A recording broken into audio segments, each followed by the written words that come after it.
Good morning, good afternoon, good evening, and welcome back to Beyond the Hashtag. You are now locked into the Beyond the Hashtag podcast.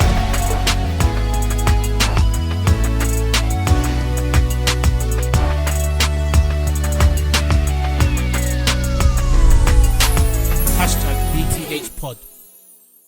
I'm your host, Stephen, and I'm joined today by a very, very special guest. You lot are saying I'm the man to talk about racism in British football. Well, I've got the man in the spotlight to talk about racism in British football.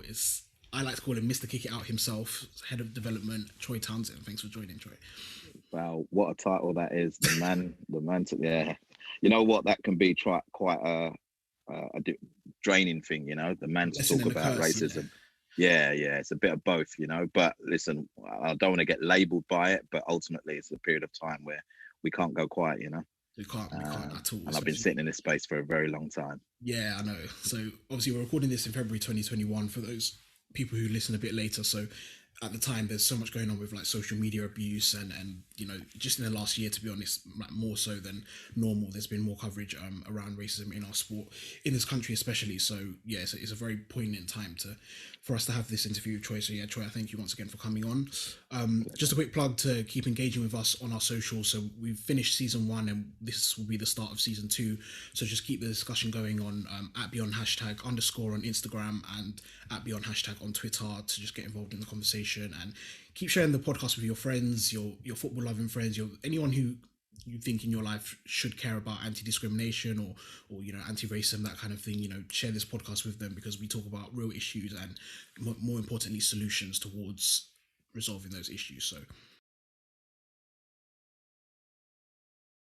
I want to start with a bit more about you. Like we'll part the racism stuff for a little while, but I want to start a bit more about you and just get to know a bit of your background and kind of before Kick It Out and then why you kind of got into Kick It Out in the first place.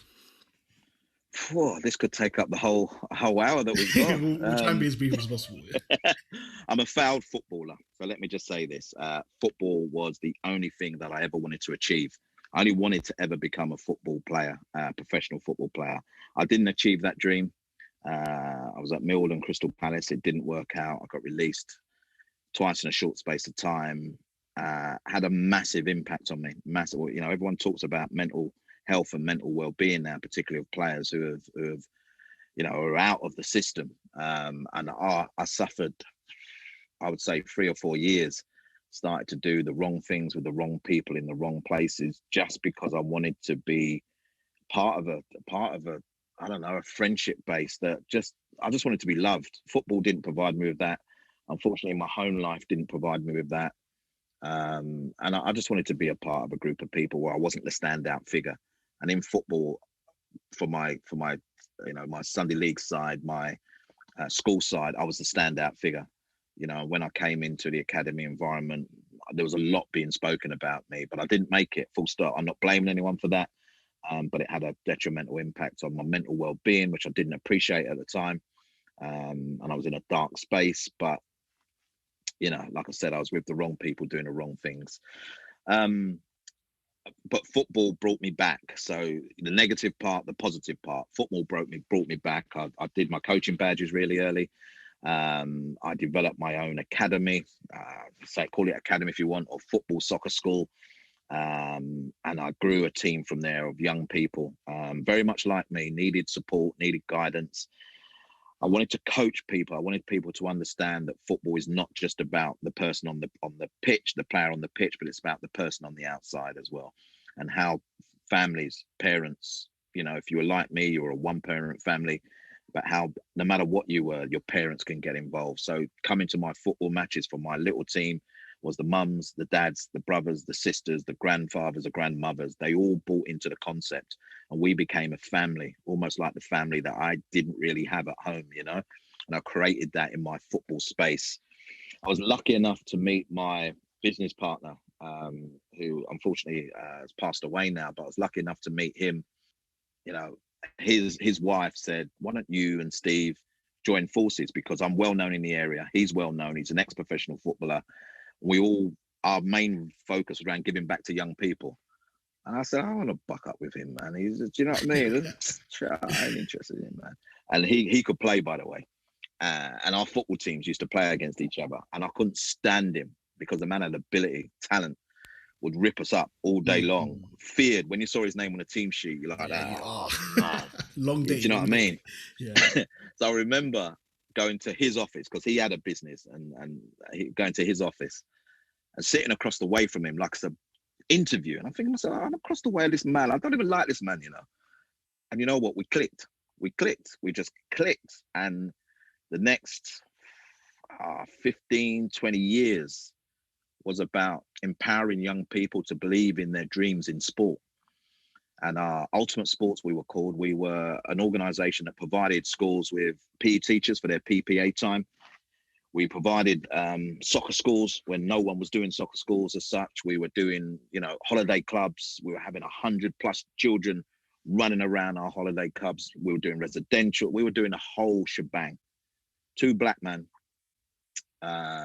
who had got their community, and it doesn't matter what your background was in this community, we got the community thriving to believe in their dreams around sport.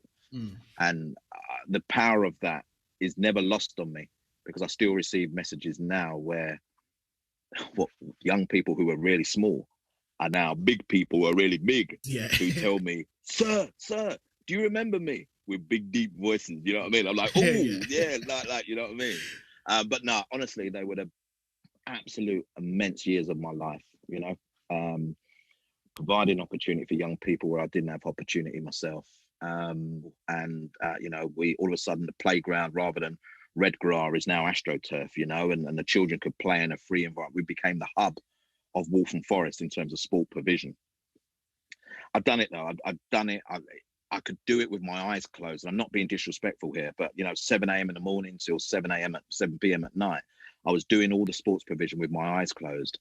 I wasn't being challenged. I wasn't being challenged internally, I've always been in football, non-league manager, non-league coach, highs of getting to the FA Cup first round with non-league teams, with Boreham Wood and Slough.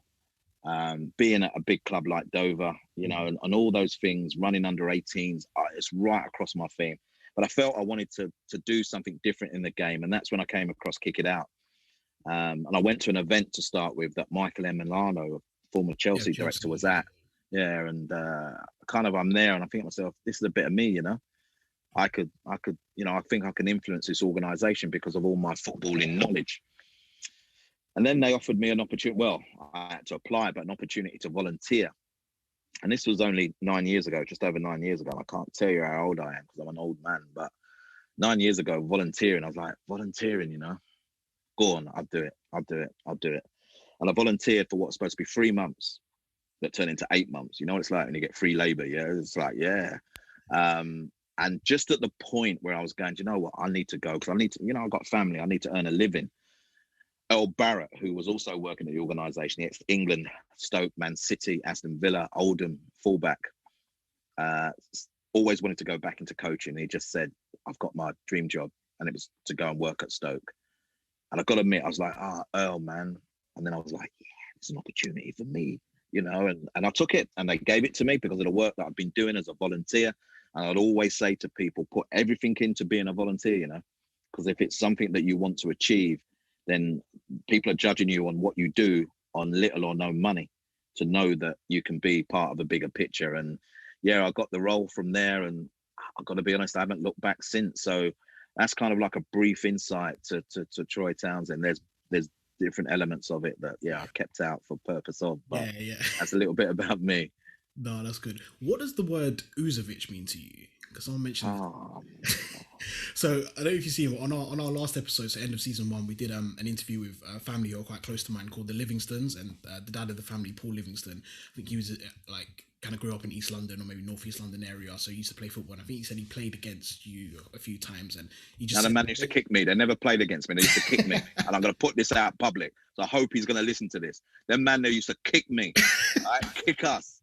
Do you know what? Uzovic, what does the name mean? I tell you now, rivalry. But a real, genuine, good rivalry. This was Sunday League football, but I'm telling you now, this ain't no ordinary Sunday League football. If you couldn't play, don't turn up, don't come. No, not interested. Honestly, they were a team and a half, and we were a team of a half. And when we clashed, all, like the touch line for Sunday League morning games, packed. It was like a day out. Do you know what I mean? It was like everyone knew that Trojan were playing Uzovic, or one of my other teams, Tottenham Wines, were playing Uzovic, and it was a day out. They had some massive characters in that team, man, who you look at and go, oh Lord.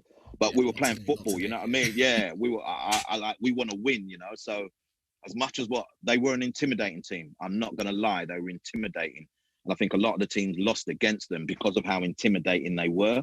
But I don't mean in a bad way. Football, for me, football ain't like those days. Them days were the best days, man. You knew you were in 90 minutes. You know, when you finish, one of your shin pads mash up, you know what I mean? A bit of your hair may have gone and like your shirt torn up. But when we finished, the respect from everyone was amazing. But Uzovic was one of them team that, you say that, it gripes me, man, because we didn't often get the better of them, you know. But I remember a cup game. I went down a few leagues after that. And I remember a cup game. I went and joined this side called Chestnut Tree. And I'll be honest, I'll put my hand up, it was a pub team, yeah? But you know what? I wanted to enjoy the last few years of playing with no real, and we get a cup tie, and guess who we draw? Uzovic. All my same nightmares come back in. I'm like, oh Lord, we're 3 divisions lower. They got man like, I asked Paul, they got man like Tibbsy, right? He's a giant, physical specimen. Just, and like, no one wants to go into a tackle with him. You know what I mean? Because Tibbsy will block you up just by looking at you. And you know what? We beat them 2-1. A man was vexed, you know. Man was on the. I could see man vexed on the touchline. I'm like, coming out of his head, like yeah, do you know what I mean? Man was vexed, and I was laughing and happy and laughing. And we got to the cup final.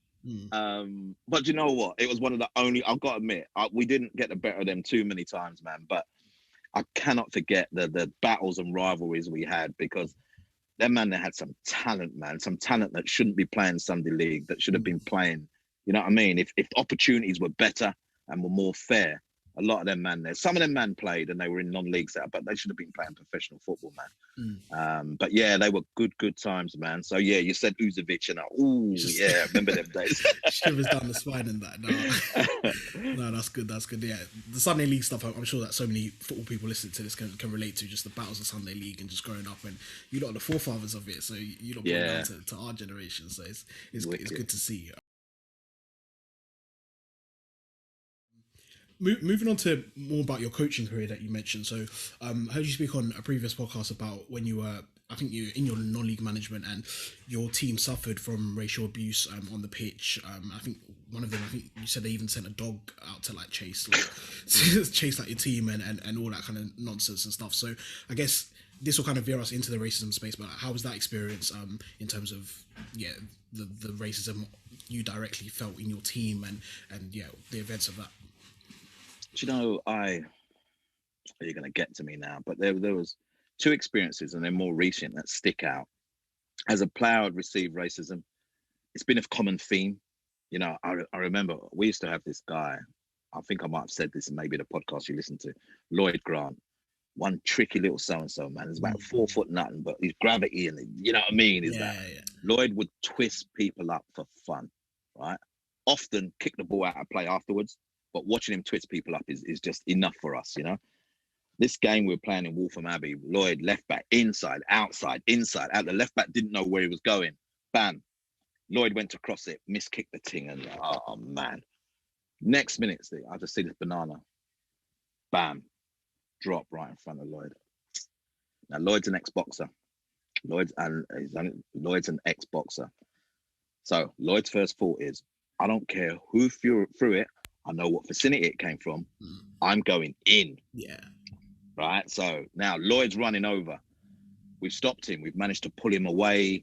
You know, he's angry. He's and I just thought to myself, this is when I thought, I cannot believe that these things still happen. And this was a long time ago, by the way. And we know these things have continued to happen. So the anger that I saw on, Lloyd wanted to punch 1 or 2 of us out. Where his teammates, you know. That's how angry he was. My man was swinging and boy, if he catch you, it's done. You ain't playing again. So that's always stayed with me, because Lloyd is one of the most, my man laugh all the time, no matter what, you know, even when things are serious, Lloyd's laughing. But this banana came on and bam, Lloyd's like, nah, I ain't having that. And then the most recent ones have been and it's been a theme, you know, going into areas where I played for predominantly black sides, although our black sides, you know, we weren't because anything. Well, we're just a good team with good friends. There's some white friends in there. There were some Portuguese friends, you know what I mean? But we were just a good team. And we enjoyed each other's company. Football was no longer the thing that I wanted to, you know, reach the highest goal. It was the thing I wanted to enjoy. And in trying to enjoy the game, because of the color of our skin, we're getting racially abused. But I will say this, and this is what I remember this one. We were out in Kent. We were playing a team called Metro Gas. Anyone that plays on a Saturday, long time ago, would know Metro Gas. They got a black guy playing for them. The man them are calling him Coconut. So we're looking as a black team going, what? So, brother, what are you doing? Coconut. Will you land them man to call you? And you know what? He came back and he was angry at us. So you know what? We were walking back to the change rooms. It's a feisty game. Walking back to the change room, he said, brother, you need to fix up, man. How you letting them man they call you them stupidness? And he is looking at us like we're the ones in the wrong. What? Let me explain this, right? We dragged the brother into our changing room. We drag him. We shut the door. And I'm sorry, this is what Saturday football used to be like. You know what I mean? We shut the door. We conked the brother in his head a couple of times to try and knock some sense into him. Yeah. So we're boop, boop. Man is at the door trying to get through the door, you know. We conked the brother, finally opened the door, chucked the brother out. I said, fix up, man. Do you know, I can't believe like you would accept that. So listen, I'm not advocating those things, but back in those days, things were a little bit lawless. You know what I mean? You could take matters into your own hands. But when someone is calling one of our own people Coconut, and he's smiling and grinning and happy, do you know what I mean? I'm like, fix up yourself, man. Yeah. So my last experience, and the reason why I stopped coaching. So the year before, the team, we were playing a cup tie. We get to the 85th minute. One of my players gets kung fu kicked in the chest. He's damaged. He's in, piles in. Youngsters, under 16s, they pile in on him. One of the family, them on the opposite, let go the Staffordshire Bull Terrier. Chase all my boys. My boys, I'm going to tell you this now, they're not fighters. They're not, you know what I mean? My boys are out there to play football. Send the Staffordshire Bull Terrier on the pitch. Everybody scatter. Do you know what I mean? Anyway, we finally got them sit down. Referee said, we can play. I said, no, I ain't playing them. You're mad. You think I'm going to send those players out there into that environment? I said, I have to protect who they are. He said, right, we're going to abandon the game. They awarded the game to the opposition for me abandoning the game. We went to a hearing. It was a cup tie. We went to a hearing. They said they resolved us, our team, of any responsibility, but you're still kicked out the cup. So I was like, scratching my head now. Almost a year to the day later, my team's always played up a year. There was too much talent running through the squad. I didn't want them to go out and win games 10, 12. That serves no purpose. No development, yeah. So we always played up a year. We won the 2 previous years. We won the leagues in 2 different leagues. We came into this new league where I've been told, Troy, boy, there's racism in this league, you know. So I said, cool, listen, we'll deal with it. Well, if it comes our way, well, what we're here to do is play football at the highest level. And I'm going to prove that these young players will be able to do that. We're playing a game, and I won't mention the team, although it is public. And it's an absolutely fantastic game of football, by the way. It's a brilliant nip and tuck, back and forward. We're second, I think they're top, back and forward, nip and tuck. Beautiful game. It didn't seem like at the time. My heart was pounding and I'm on the touchline. But it's a game of football. Anyway, bam, 2 minutes to go. 4-3, S&T Academy. Yes, I win 3 points. I'm happy. I'm over the moon. You know, the lads did really well on that day. There was a lot of parents over the other side of the pitch. We play on 91, 92. I'm not really a clock stopper, but you know when time is done. Yeah. 94, 95. That ref. I'm now looking at. Go on. Yeah. Yo, what go on there? Anyway, goal 4-4. Wow. Parents run on the pitch. Mad. Parents run on the pitch. I didn't hear it, so I've got to say I didn't hear it. But the minute the parents were scuttled off, players ran over. They're racially abusing us. So what do you mean? Yeah. The one parent like monkey, next one coming at me, make it. Anyway, minute the ball went back on the centre circle, game done. The referee's waiting for the goal, yeah? So I walked over to the referee and I said, game, I ain't even going to argue about the game. My players said they've been racially abused by them. I didn't hear it. I said, well, you were standing closer than my captain over there who says that he heard it behind you. I didn't hear it. I said, you know what? This ain't done. Their manager come over as we got back and just said to me, any one of my players that racially abused my parents, I'll get rid of them. Let me go into your change. I said, yo, no. You're not going into my changing room. Nah, sir. I want to ask your player. No. That don't happen. So anyway, just to cut a story, that night I put something out on social media. I can't believe that my team have been racially abused. Monkey chance, monkey this, all this, that, and the other. Went wildfire. Jackie Oatley from the BBC retweeted it. Went wildfire, right? Wildfire. Anyway, someone then sends me something. The opposition are claiming that my players had knives. You're joking. That one. You know, I've called you out. You've come out. Them black youths there had knives. Yeah. So I was like that. Shook my head. So anyway, again, we went to a hearing. I read the referee's report. Referee's report said at the end of the game, I ran over and verbally abused him. Okay.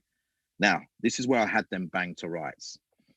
I said to the commission, anyone that knows me knows that I've suffered from a hip problem for the last 5 years.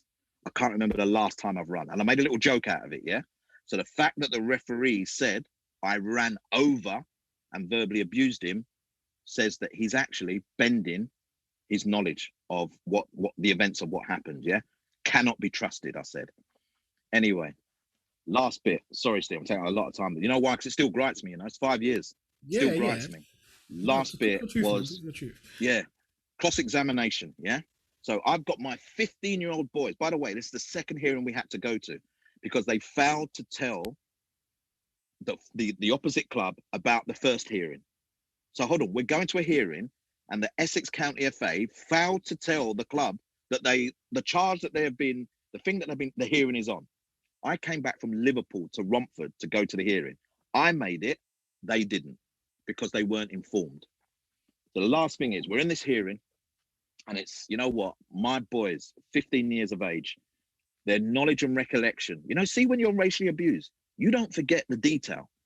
So they remembered the detail. 6 months later, this is, by the way, they remembered the detail. They remembered where they stood. They remembered the sounds they heard.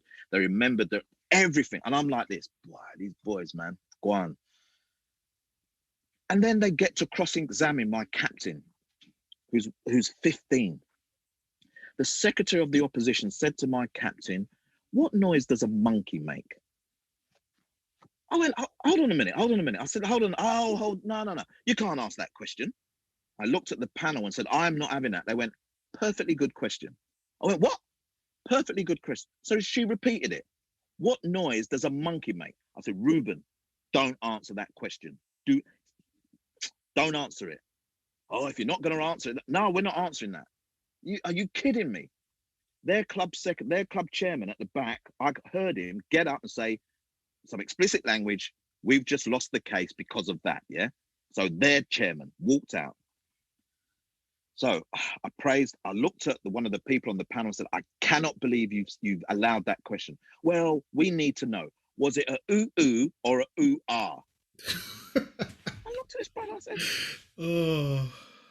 honestly, I thought this was some kind of joke. There was are you kidding me? I went, Mr. Chairperson, I'm sorry, I am not do not answer it. And I kept saying to him, do not answer it. And you think, I'm sorry, we're not answering it. We're not answering it. Finished. You can hear me. I'm still now getting a bit. We walked out and my assistant manager said to me, what do you think, Gaffer? I went, we've won. I said, we've won. And it wasn't about victory, but it was. We won. I wanted to prove that my players have been racially abused. They come up with that question of what sound does a monkey make in this day? What? Come out my face. And then she proceeded to say, yeah, because we have this chant, ooh, ah, ooh, ah. The chant goes with nothing, right? The name of the club, the chant, shut up, man. Come on now. So anyway, we're done, right? So I thought, you know what? I'm so proud of my team collectively, yeah, the way they have dealt with the situation. There it is. Decision's supposed to come in 21 days. I'm looking at my phone for my email, 21 days, no decision. I said, right, these people are taking the mick, man. 5 days later, 26 days, I got an email. I was at an event. I was hosting an event. I couldn't really read it. But you know what? I've been waiting for this thing, So I opened up my email. Man said, opposition found not guilty. I mean, what? On what grounds? What? My whole, I'm at this event. I'm the host of the event, right? I've gone to take a break. My head has exploded. I've gone. I've absolutely found not guilty. You'll get the written reasons in a couple of days, blah, blah, blah. So I'm now fuming. I've spoken to my boss. We've lost the case. And she must have thought I was having a go at her, but I was literally just, we've lost the case. And I'm fuming. Anyway, they wrote their written reasons, right? I'm reading their written reasons. Written reasons got nothing to do with the case that I just witnessed. I'm like, oh. So you know what? I went to newspapers very next day. To be fair, they were waiting for me. At the time, I was lucky to have a few connects in the newspapers. Bam, it's gone out there, it's out there. This team has a history. But you know what? It made us more, you know what? We're going to win this league.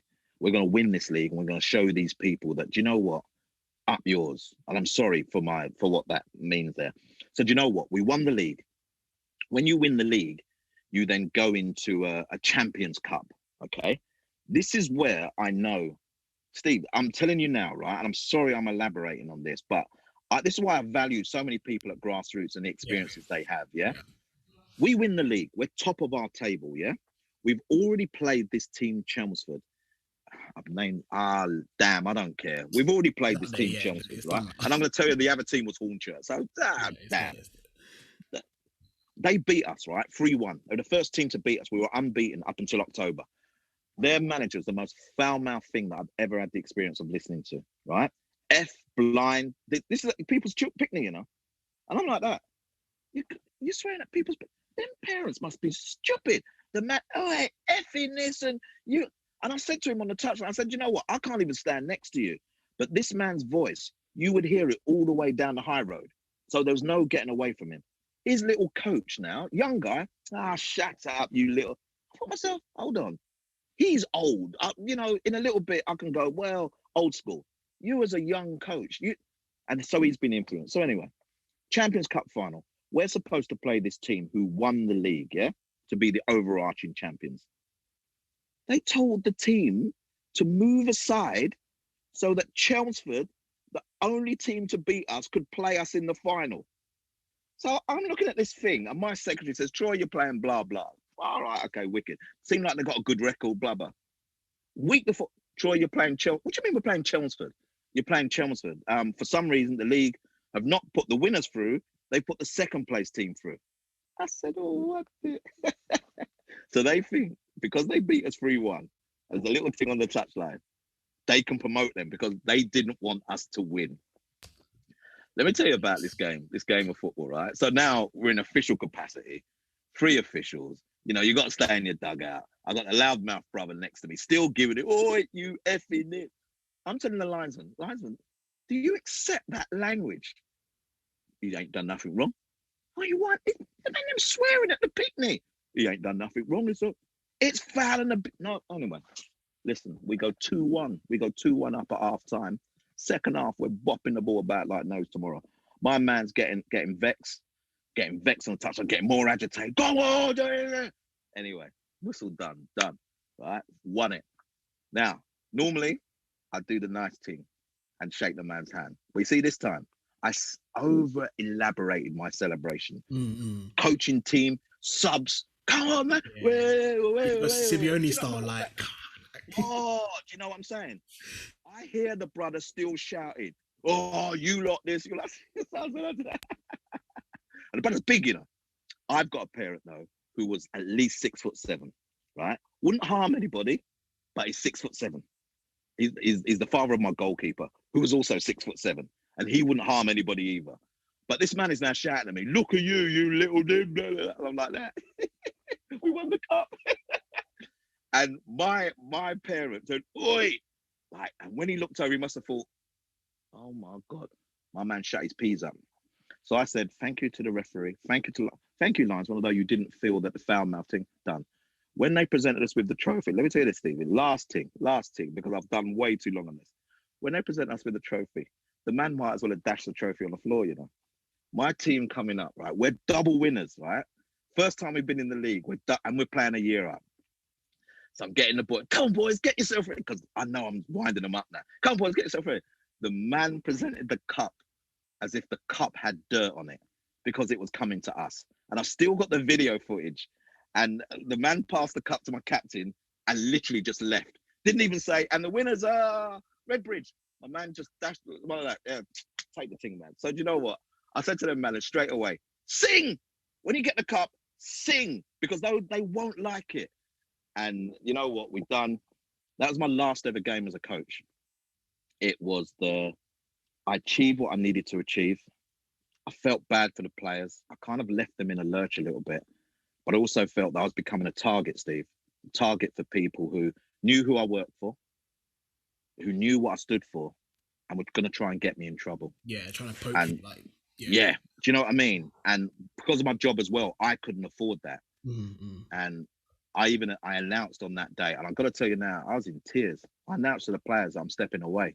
I'm in tears, parents are in tears, I'm proper like that because it's emotional, because we've been on a journey, you know. And I'm sorry I've taken so long on that, but that story, you know, it's the thing that ended my career, but it's the thing in coaching, but it's the thing that hardened me to pursue what's right for people who have no voice. Hardened me. It's already part of me, but it hardened me to pursue that. And anyone that knows me knows, you know, we've all got our faults, you know, and there may be things that I miss, but I'll continue to be that person, particularly for those who, you know, don't have a voice, but have the same experiences. And I'm lucky to be in the position that I'm in. But yeah, I hope your listeners don't mind that I went in on that one, because I felt it was an important story to tell. No, fully. And there's so much even like just popping up in my hand with like the systematic like sort of racism that's within that. That's why, you know, they didn't pursue things or didn't do things as they should like do in practice in the courtroom and all those kind of things. Like just, and it's common themes that we see again and again and again. Yeah. And we've been seeing, to be honest, like even from, if you want to go all the way back down to history where we've been trying to fight this Yeah. stuff. So it's sadly stuff that we're still seeing in, you know, in 2021 in terms of the system. And, you know, we'll talk Exactly. about maybe like specific football examples and stuff like that. But yeah, you're bringing, you know, real life experiences to the table. Thank you. Cool. Okay, we'll end part one here and we'll move on to part two when we speak about some of the current issues going on in football, which, yeah, we know tug at the heartstrings quite heavily. So we'll join you in a bit.